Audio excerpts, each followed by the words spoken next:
ওদেরকে বিপুল ভোটে জয়যুক্ত করবেন।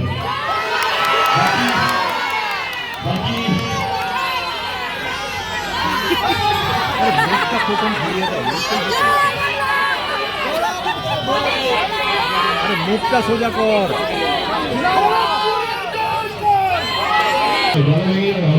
বাকি আছে 23 তারিখে খেলাতে হবে তো। আজকে আমি চলে ওদের পর চেষ্টা শুরু করবো। বাকি আপনারা যেটা ভালো বুঝবেন সেটাই করবেন। ভালো থাকবেন, সুস্থ থাকবেন। গরমে এতক্ষণ আমাকে সহ্য করার জন্য, আমার পাশে থাকার জন্য, আমার কথা শোনার জন্য অসংখ্য ধন্যবাদ। দেখা হবে যদি জিতে নিজের বিষয়ে আবার দেখা হবে। Thank you so much. Thank you, thank you so much. Thank you.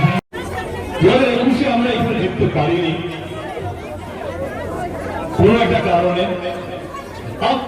Kharagpur আমার একটা বিধানসভা আমি যেটা মনে করি, কেউ খারাপ ভাববেন না। আমার মনে হয় অন্তত খড়গপুরে কোন বিরোধী দল টিএমসি কে হারাতে পারবে না। এখানে যদি টিএমসি হারে, টিএমসি নিজের জন্যই হারবে। টিএমসি নিজের অন্তর্বন্ধের জন্য হারবে। বাইরের দিকে কারোর ক্ষমতা নেই তৃণমূল কংগ্রেসকে অন্তত খড়গপুর বিধানসভায় হারানো।